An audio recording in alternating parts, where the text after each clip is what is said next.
Video చూస్తున్న ప్రతి ఒక్కరికి నమస్కారం. మన ఛానల్లో ప్రభుత్వ ఉద్యోగులకి అలాగే పెన్షన్లకు సంబంధించిన ప్రతి ఒక్క అప్డేట్ క్లియర్గా ఇవ్వడం జరుగుతుంది.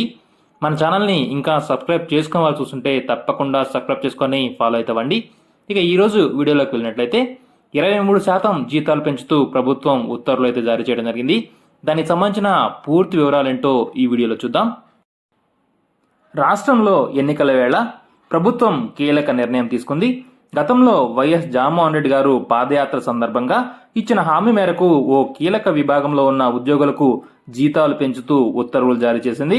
రాష్ట్రంలోని విద్యాశాఖలో ఉన్న సమగ్ర శిక్షలో పనిచేస్తున్న ఉద్యోగులకు ఇస్తున్న గౌరవ వేతనాల్ని తాము అధికారంలోకి రాగానే పెంచుతామని వైఎస్ జగన్మోహన్ రెడ్డి గారు గతంలో హామీ ఇచ్చారు. అయితే 4 ఏళ్లుగా అది అమలు కాలేదు. దీంతో సమగ్ర శిక్ష ఉద్యోగులు తమ గౌరవ వేతనాల్ని పెంచాలని ఎప్పటి నుంచో డిమాండ్ చేస్తున్నారు.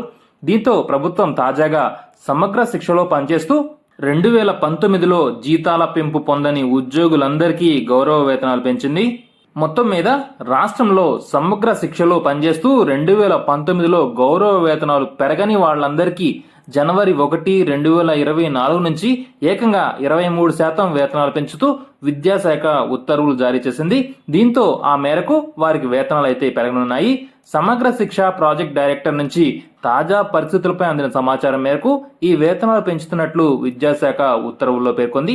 తాజా ఉత్తర్వుల ప్రకారం ప్రాజెక్ట్ డైరెక్టర్ తదుపరి చర్యలు తీసుకోవాలని విద్యాశాఖ ప్రిన్సిపల్ సెక్రటరీ ప్రవీణ్ ప్రకాష్ గారు ఆదేశించారు. ఇదండి ఈరోజు సమగ్ర శిక్షలో పనిచేస్తున్న ఉద్యోగులకు సంబంధించిన లేటెస్ట్ అప్డేట్. ఇలాంటి మరిన్ని లేటెస్ట్ అప్డేట్ కోసం మన ఛానల్ని సబ్స్క్రైబ్ చేసుకోవడం మాత్రం మర్చిపోకండి. Keep watching for more updates. Thanks for